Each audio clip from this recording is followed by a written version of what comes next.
We will start the session now. A warm welcome, everyone, again to Conscious Baking Collective. So there will be new people who will be joining today's session. So I'll just explain what the community is all about. So we are basically the warriors who have chosen healthier flours, then butter over dalda. Then we totally detest artificial colors. No non-dairy whipping cream is used.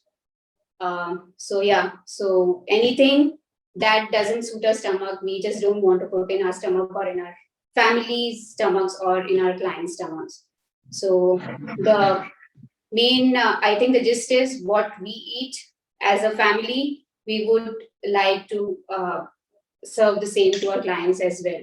And that is what Joy has been doing. And I'm really proud of you, Joy, for whatever you're doing. And you have chosen the healthier path.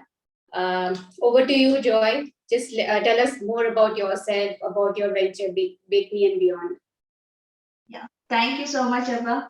It's so nice to be here. And hi, everyone over here for joining us today along with Abha. So, our life is so beautiful, isn't it? So, when we look around, it is so beautiful and it is full of colors, whether it's a rainbow or a deep blue sea, or the evening twilight or the full moon night. When we see through our windows, we see the beauty of God's creation. That is all beyond behind us. But okay, so here I am Joy Janish, co-founder of Bake Me Beyond. So the how it all started, Bake Me Beyond. So it was in the year 2016, I think. We had a baby shower ceremony, and we had ordered a cake, and it was a royal emulsion too. That's how we even now talk about it at home. So it is like royal emulsion too. When I say it is blue, it is a real chemical. So our hands, our mouth, everything was fully blue. And that day we felt so much guilty, feeding to our guests and everyone the cake. We felt so guilty. And from that moment, the spark came in and we started our lives towards consciousness and mindfulness. Okay, and over the span from 2016, over the span of 2 years, after a lot of trials and experimentation, we so when I say we, it is me and my hubby Janesh. We built Bake Me Beyond from scratch. So in the year 2018, so finally we launched this venture of ours. So this is about Bake Me Beyond and myself. So we have been into an organic lifestyle. Our regular cooking and everything is fully organic. And okay, so we'll a little introduction. I think that is enough for us. We'll move on to our present thing, the colors. So when I say colors, yes, we can see a lot of hues around us. When we look around, we can see, and all the colors that are there around us, can it be made into a frosting or can it be used in food? There are few limitations, yes, but it can be. It can be made. So some of the colors that are available at our homes, our pantries or our home garden are. So pink we can see around, orange. The first thing we see around is green. It is then blue and it's purple and then brown and black. So all these are like easily can be used in baking or in cooking as well. All these colors can be. So when we say pink, okay, and I want you all to comment if you have used any of these colors in your baking or in your cooking. You can just let us know. And if you haven't started, please take a step today to include plant-based colors which nature has genuinely provided us. Okay. And then so when we say pink, so pink we can get from, so this is the strawberry. I hope you can all see this. So this is a color which I made from strawberry and this is raspberry. So pink, these are all pink, and this is beet. So all these three gives lovely pink color. And so here is an example of the pink color that you can see. And next, when we say yellow, yellow we can get from turmeric, which is like always there in our, it's a staple. No, it's always there. So this is the yellow that you can get. And the other thing is everyone's favorite, I think, that's the mango. So here is a mango. So you can generally use mango, and this is how the frosting looks when you use mango in a frosting. Is it clearly visible? Yeah. Yeah. Yeah. Yeah, it is. It is. Okay. Then when we say green, so green is a little tricky. So there is spinach, and there is, you can use matcha. So it's a matcha green tea powder. So that you can use. And okay. So here is the frosting, which look like you'll get a very pastel green. So I'll tell you why we'll get a pastel green and not a very good one. Okay. And the next one is, so we'll have blue. So for blue, we will be using, blue matcha, or you can say the pea butterfly pea flower. Okay, so this is easily available for us. So this is how you can get blue, and then comes purple color. So purple we can easily get from our blueberries or blackberries. Both will give us a very good blue color. And lastly, our favorite, and black, we can get it from activated charcoal. And our favorite is cocoa powder. We can get different shades of brown from, like skin color to dark brown. So these we can easily get from different shades. So these are the ones that are easily available. So all these are available and all these can be made. So you have seen the proof that it can be made. But we have three limitations, or the three concerns that we have to look into is whether it will alter our taste, or whether it will change the consistency. Okay. And what about the colors, about the colors? So these are the 3 points that we have to check. So will it be palatable, or can it be used as raw as it, or how it to be used? So the first thing that each and every one of us need to set is our limitations and our expectations. Our expectations need to be set right when we are using plant-based food color, because we will not be getting, a deep burgundy, or an emulsion blue, something like that. We will not be getting. We will only get light pastel shades, because we can't cross the limitations of adding too much into it. So we have to, keep experimenting which works well. It should be palatable. The first thing is it should be palatable. So when it comes to fruits, we can add as much as you want. I can empty the whole bottle of mango, but then my consistency will change. So I can't use the whole sauce into it. Okay, so this has to be taken into consideration. So there are two methods of extraction which work very well for me over these years of experimentation. And those are, first is powder based. So for powder based, I have shown you three examples, like the matcha green tea, the butterfly blue matcha, and then we have the beetroot powder. So beetroot powder we can, extract by ourselves at our home.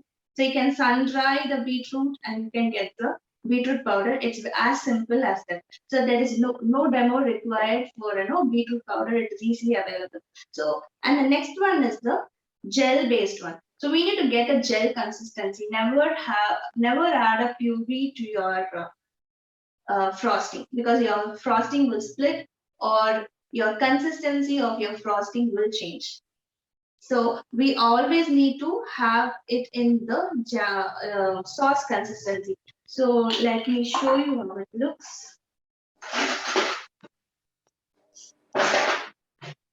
So, okay, can you see the consistency? So this is the consistency you need to look for when you're making your own natural colors. Okay, so how to make this? So I will just show you one example.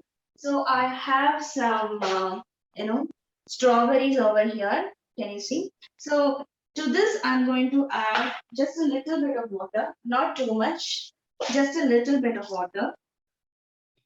So as the strawberries get cooked, And just so this is around 200 grams of strawberries, and I'll just add just a teaspoon of this is unrefined brown sugar. You can see it properly. So this is unrefined brown sugar. So I'll just add this, and you have to simmer this for until it reduces to half. So it should get cooked and it should reduce to half.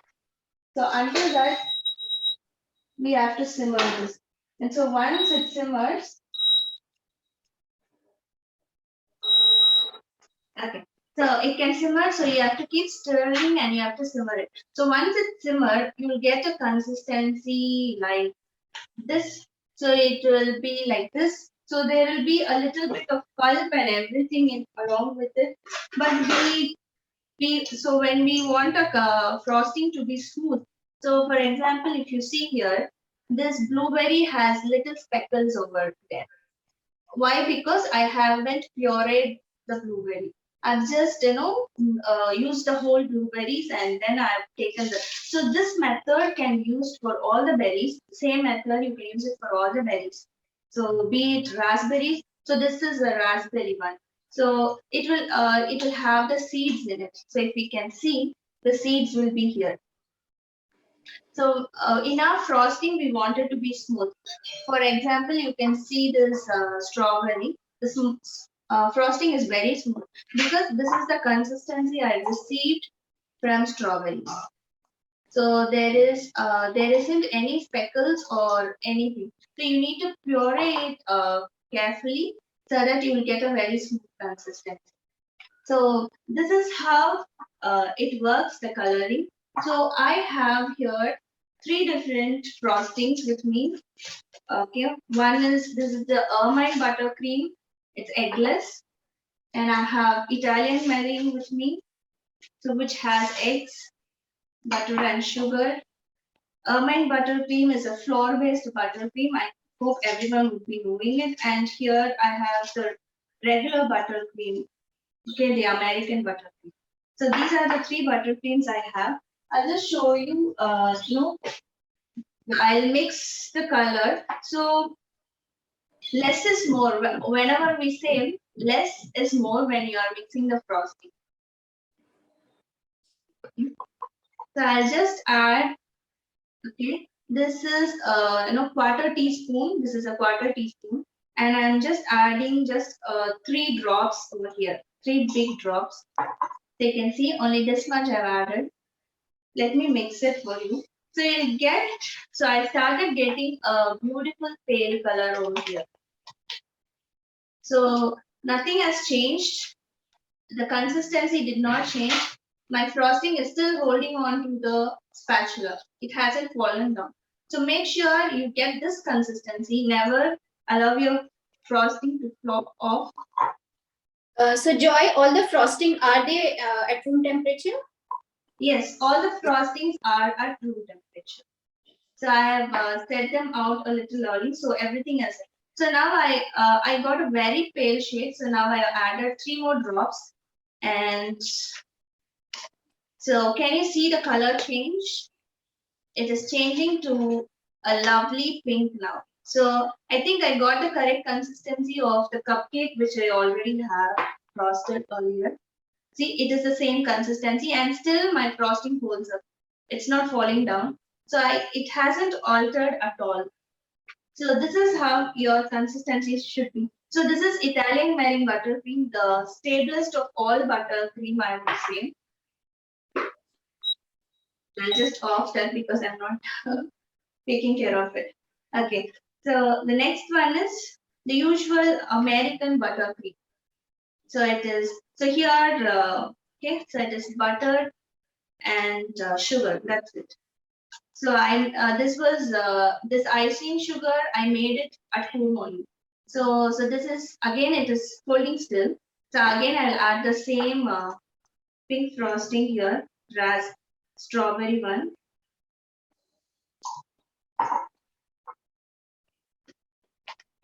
So can see the color change. Yeah. So is it better to keep the icing consistency little stiffer and not add the liquid like milk or anything? So the frosting should be as spreadable as, so it should be like if you frost it regularly, it should frost.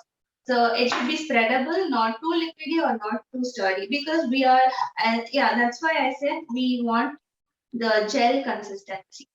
Right. It shouldn't be dropping fast, or it shouldn't be thick like a jam. It should be in between. It should be a little before the jam. So if you're making jams regularly, we know how far we go for the jam. It should be a little before that. So okay, so look here. This is the lovely thing that I got again from in this buttercream. So this is the American buttercream. Okay, and the next one is the ermine buttercream. Okay, so this is the ermine buttercream. So I have used wheat flour, milk, and sugar. So this is an eggless buttercream, and the limitation is you can with this buttercream is you can limit the sugar intake. So if you can add very less sugar, it will not be too sweet at all. So this is, so I'll just add over here a little.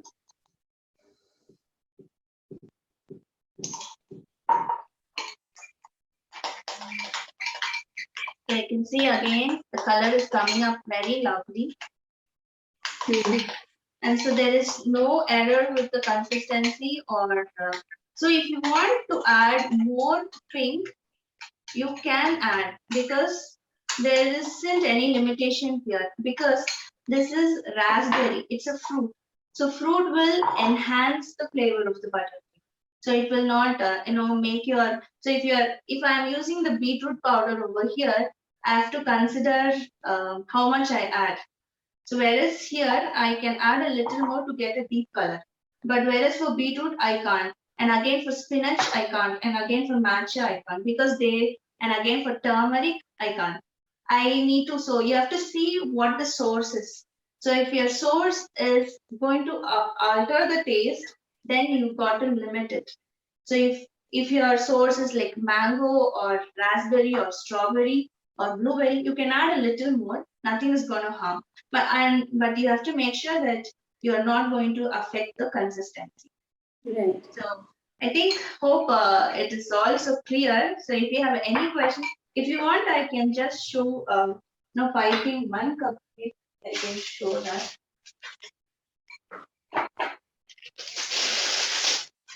So if you have any queries, please do let know in the comment section.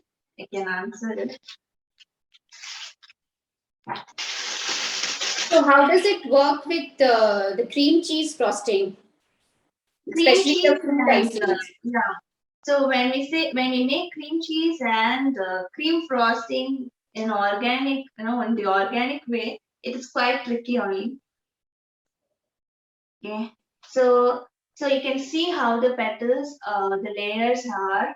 So nothing has been altered. It's like as good as it is. So that's how the frosting should be. So make sure when you add, and when I taste it, I can taste the strawberry. Yes, I can taste it. So you don't need to put any extract or anything. There is no extracts required for it. The one advantage of using plant-based, natural colors is, or we are on a conscious level of baking. So when we add a little more, plant-based one, our nutrition gets added along with what we are having. So especially we need not to go for an extra nutrition. Anyway, we all know the berries, everything that we are using for colors has antioxidants and all the good things that we have. And so I hope the session was so clear, the demo. Yeah, so yesterday when I was speaking with Joy, so I got to know that she takes out the cream also at home. And it's really inspiring. Like I personally, buy the cream from outside, the fresh cream, and mostly it is Amul. But now I'm getting inspired. I'm also going to try taking out the fresh cream at home and using that for my icing. So yeah, thank you so much, Joy. If you have any more questions about icing or any other colors or powders that you have used and it hasn't worked for you, please feel free to ask. Yeah, okay. So, Yeah, so I will now show you how to make the whipped ganache. So I have already kept the ganache ready. So this is at room temperature, and I'll be taking out.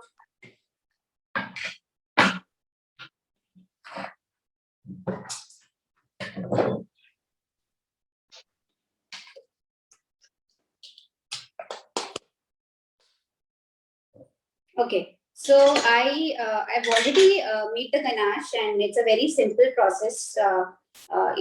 If you go on the Conscious Baking Collective group, there is Rakesh signing who has explained everything about ganache and why we shouldn't be using compound chocolate. So you can search on the page, and you will find all details about ganache, like how different kinds of ganache are made. So this one is very simple. I've used 1 cup of 50% dark chocolate. I'm using Cocoa Mantra. So it has 33% cocoa butter. And if you see the ingredients are cocoa beans, unrefined sugar. So they don't use refined sugar. Then cocoa butter, and they have sunflower lecithin, which is a natural emulsifier. Then they have natural vanilla, and they have mentioned 50% refers to the percentage of cocoa solids. So I am reading the ingredients uh, just to make you aware that whenever you're buying a chocolate, please do read the ingredients, and please don't use compound chocolate. It's not even chocolate. So there is hardly 10% cocoa solids in that, and rest is vegetable fat, because you don't have to even temper compound. But this needs tempering if you want to make a chocolate. If you are vegan, then you can use vegan milk chocolate, which is made out of coconut sugar, coconut milk, cocoa butter, and again sunflower lecithin. This is 43%. So you can use coconut cream with this. So you can make a whipped ganache out of coconut cream also. So for the ganache, I've used 150 grams of chocolate. So you can get the bar and you can chop the chocolate. And these are the chocolate chips that I'm using. And I'm using Amul cream, which is 250 ml. So this one is at room temperature, which I just want to show how it looks. And this I left in the fridge for almost 1 hour, and I will be whipping this now. So after I made this batch, let it come to room temperature and put a lid and keep it in the fridge. If you want to fasten the process, you can keep it in the freezer for around 15 minutes, whip it and see if the peaks are going.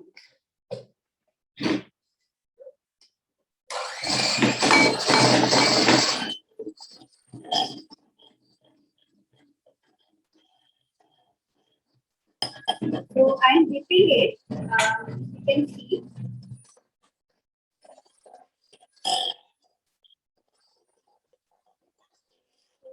Automatically come to know when the peaks are happening.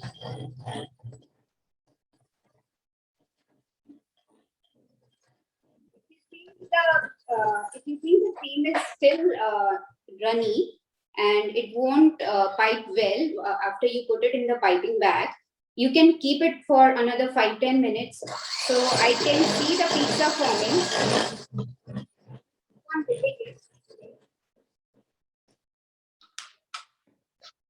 I will put this in the piping bag. And if you think you want stiffer consistency, just keep it in the fridge again.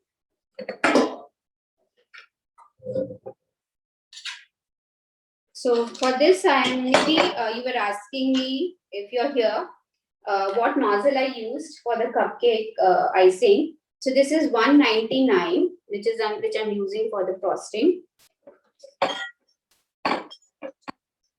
So all bakers who are new and who bake for their family, this is a good tip. Take a tall glass and put the piping bag in the glass so that you can pour the icing well. So I think this is still little runny. It should have been in the fridge for a little more time.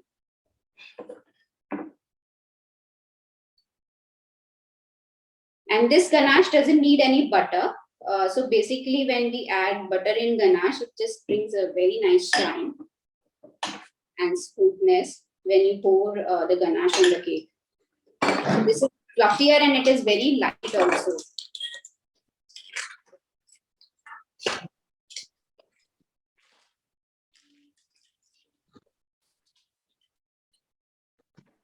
Yeah, so I made some whole wheat chocolate chip cupcakes. So I will be just frosting it.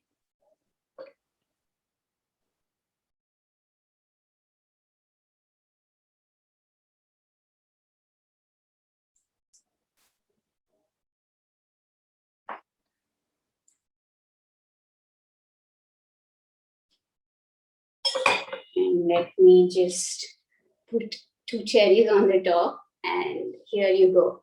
So I would have kept it for another 10-15 minutes in the fridge, or maybe 5-10 minutes in the freezer. It would have been perfect. And it's pretty warm right now. There is sun outside. So that's why it didn't set that well. So yeah, so this is the whipped ganache. So there are a few questions for Joy. How do you add powders like beetroot To the frosting or to frosting? yeah, you can start adding, a little by little. So if you have a cup of frosting, take, half teaspoon first, add it, mix it well, and then if you are not getting the desired color, you can add more. So the one thing with powdered is it will not alter your consistency most of the time. So you will it will be better. For gel, it is little liquid, but never add, watercolors. So never add the direct puree direct. So you can add, the powder. To directly to that, whip it. That's it. It's done. So here, when I was adding the gel, I was whipping it continuously. The same way you can, whip with the spatula, and your color is ready. Have you tried adding the puree or gel to cake batter? Does it give color? I have added the puree to cake batter and to breads. I have an gel. Gel, I have used it as the marble effect. I have tried with gels, and I have got good results like for the marble effect. So if you are using, to get like a red velvet cake, if you want, you can add beets. But again, you will have a little taste of the beets. So with breads, it works very well. Like you can add, beet puree directly. So without Hmm. cooking FRI. So if you cook it, so certain vegetables tend to change their nature when it is exposed to heat. So you need to have that in mind as well when using vegetables. You will not get the desired colors. So better to add it raw to the batter, whether it's cake or to the bread batter. But when it comes to frostings, you need to either sun dried and powdered, or you need to make a gel. Okay. Okay. Thank you, Joy. Any more questions about colors? So I often struggle with this dark chocolate. So if it is 75 percent dark chocolate, it tends to split. Yeah, so make sure what you do is like when you are heating the chocolate, you will be heat the cream as well and the chocolate as well, and then start making the ganache. So Okay. both should be at the right temperature, and then the splitting will not happen. Right. Right. Got it. Okay. So I think we are ready to end the session now. And Joy is really humble to share her learning. So if you want to learn something else about how to use the flowers, or how to take the cream out at home itself, and how to use the cream, how to store the cream, like there are several aspects when it comes to dairy, and what concerns you have when while using different kinds of flour and gluten-free flours. Please feel free to put your concerns in the comments. and we will see if we can have a few more sessions on the same.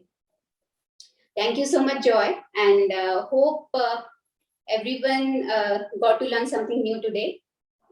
So we will be ending the session now. Have a very good weekend.